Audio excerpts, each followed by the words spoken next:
Hi everyone, it's Kino here. Welcome to this Ashtanga tune-up series. This class is all about Janu Sirsasana A position. This is an often misunderstood posture and maybe overlooked, but it holds so much of the keys to successful and healthy external rotation that it's useful to kind of take a refresher course and tune up your Janu Sirsasana A. So let's get started. First of all, let's understand that this is an asymmetrical posture, which means that one of your hips will be in a forward fold, a straight leg forward fold, or what you could call closer to a parallel position, and your other hip will be in an external rotation. So you'll be kind of moving away from the external rotation. One hip is a little more open, the other hip is a little more closed. Let's see how that plays out and how we can also make the posture more accessible. All right, so first of all, any of the seated poses will begin with our friend Dandasana position. So if you're not familiar with Dandasana position, this is seated staff pose. We want to really get that nice and well established. So in Ashtanga Yoga, in our seated staff pose, we try to have the bases of the big toes as close together as possible, which creates kind of an inward traction on the thighs. The heels can be separated. If we put the heels together, then that creates too much external rotation. So we try to let the base of the big toes be kind of close together. This sets up your foundational base for Janu Sirsasana. Now we start to move into the asymmetrical version of the asana. So we're going to close the right knee joint, and then with external rotation, we drop the knee out to the side. Now, when the knee drops out to the side, the torso and the pelvis kind of naturally splits the difference between the two hips. So you can have one hip that's an external rotation, and then naturally the pelvis kind of wants to reach a more balanced point of homeostasis. And that's okay, but it's not the intention of the asana. Janu Sirsasana, we're taking the shirsha, or the head, and we're reaching it towards the knee. So you want to kind of orient the torso back over. But before we do that, we need to complete the work that sets up your external rotation. So a couple of things that go on in Janu Sirsasana. First, we want to pay attention to the distance that the knees have apart. The knees want to be apart approximately 90 degrees, a little bit more, a little bit less, it's okay. But what we don't want to do is separate the knees too far apart.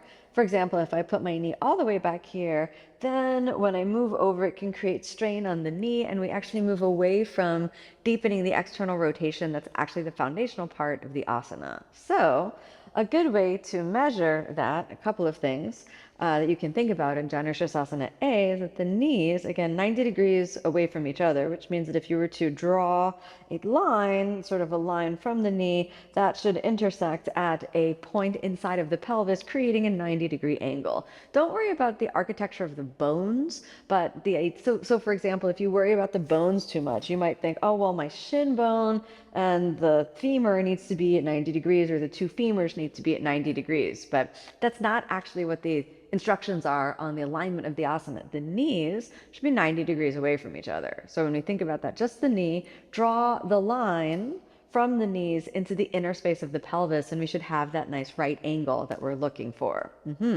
Now, a couple of things happen when we have that right angle between the knees. The knee joint is completely closed, which also prevents any torque or twist inside of the knee when we fold forward, when we work with external rotation.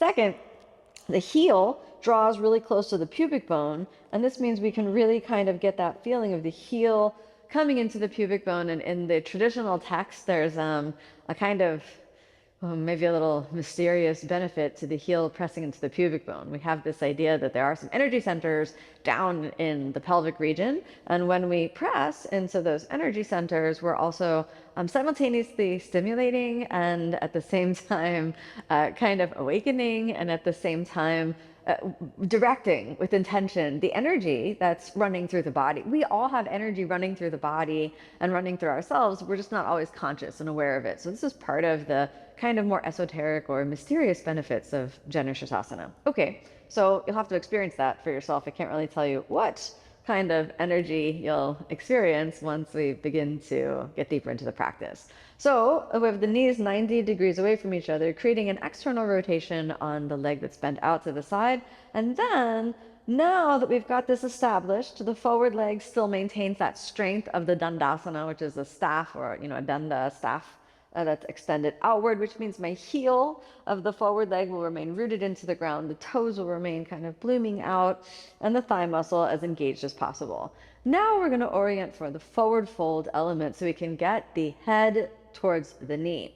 So in order to do that, your head is attached to your torso is attached to the pelvis. So you don't want to fold from the head over, otherwise the posture ends up turning into a side bend. So you see some people who do this asana and then they just kind of side bend over, and that has some benefits. There's even a variation of a Janu Sirsasana posture that could involve a side bend, but we don't want to go for that so much in Janu Sirsasana A. Instead, move from your pelvis. So draw the navel in, find those elusive activation points known as the bandhas, and then turn the pelvis over. And when you do, that right foot should flex a little bit and the toes should bloom open on the right side. And then we have these points of your pubic bone, your navel, and your sternum. And then those 3 points kind of create the line of the torso and they fold in towards each other. And then your head lines up with the knee. And that's the alignment that we're looking for. And if you go no further than this, then you'll find that Janu Sirsasana is actually working even from here. However, if you want to deepen the asana and move a little bit more into a forward fold, from the navel we begin to draw in and back, which supports your back as you begin to fold forward. What's interesting is when you start to fold forward even just a little bit, there's a feeling of kind of a stretchy sensation, or just some, maybe even like a, I don't know, even like a light kind of just awareness that happens between the lower ribs and the iliac crest. So this is your QL, or quadratus lumborum, that begins to release. And this is one of the ways that Janu Sirsasana A position really prepares you for deeper external rotations, because when your QL releases, then that gives you access to even more rotation deep in the center of the pelvis. So let's see if we can feel that. Take your fingertips on the ground, or we can try to hold on to the ankles. Remember, in Ashtanga yoga, to prepare, we always have some contact. We do not take the hands up in the air. So that contact could be on the ground, the contact could be the ankle, the contact could be interlacing the fingers, the contact could be holding the wrist, whatever it is. I'm going to do the fingers today. Inhale, we prepare, gazing forward, activating the muscles of external rotation on this side, activating the danda muscles or the forward fold muscles on the extended leg, and then exhale, fold. And as you fold, you may find it go a little bit deeper. You could take the elbows on the ground, you could hold onto your foot, interlace the fingers, all that. Now, there's a tendency to want to let the belly hang out when you forward fold. So it doesn't matter how, what size the belly is, we want to draw it in and keep it in. And there's always going to be just a little bit of awareness at the muscles of the lower abdomen. So we'll stay one more breath like this, and then inhale, we come halfway up, and exhale there. Inhale all the way up, and then here's a really cool trick about Janu Sirsasana A. A good way to check your alignment is that Janu Sirsasana A should be half of the asana called Baddha Konasana.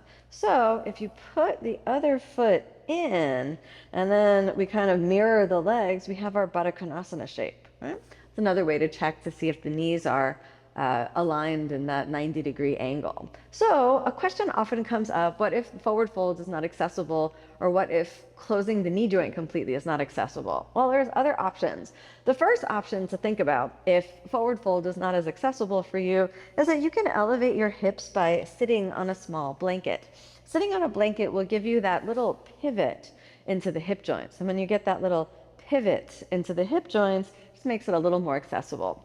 Second, you can always use a strap for the forward fold element. And you can use a block in case the knee joint has any pain or doesn't close completely. So for example, if you start to get pain when you close the knee joint completely, maybe you can only close it out to here for a variety of reasons, then when we drop the knee out to the side, it's probably going to be a good idea to give the knee a little bit of support. Now, we might not be able to reach the 90-degree angle, okay? So if we're not closing the knee joint completely, you have to figure out what is the better angle for you. So for example, to reach that 90-degree angle, we kind of need to close the knee joint completely. So you might not actually get out to the 90 degrees, and that's okay, not a problem. We're supporting the knee. So this is how we're preventing any torque or twist. We're being very conscious of looking on the sides of the knees so that you are not going to give any pressure there.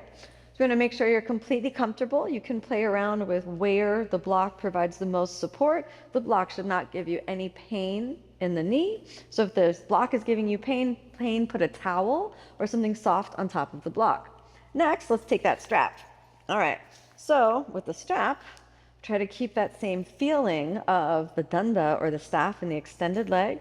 We wrap the strap around that forward foot. And whenever you're using a strap, there's a tendency to pull, but you want to have just enough activation to kind of get the feeling that the shoulders move into their sockets, but not so much so you're in a tug of war with your body. It's super important. So from here, we're just using the natural pivot point that's created by the blanket.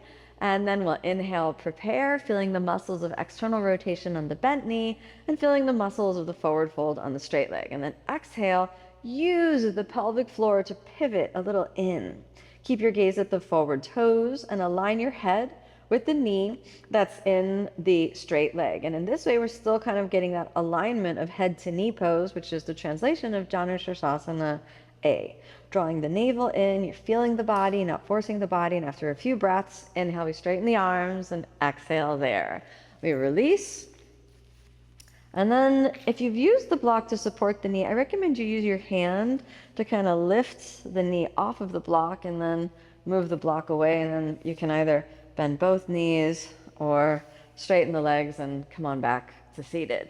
So when we're working with the Janu Sirsasana pose, probably one of the most important things is to not try to force the body or overdo it. Look for the subtlety and the articulation of the movement, and then find your way into the intelligence of the asana that way. Constantly bring yourself back to proprioception, or the ability of your body to feel where it is in space. And even if you think that the asana is familiar and you know what you're doing, increase your sensitivity to the subtle sensations, because there's no depth, there's no limit to the depth that you can experience if you tune more and more into that kind of subtle flow of energy within. And remember that Janu Sirsasana A holds the key to open the gateway to some of those deeper external rotation postures like Baddha Konasana, or even like putting your leg behind your head is also available. There's a secret kind of hidden twisting benefit by stretching the QL that will come back and help you in some of the later asanas.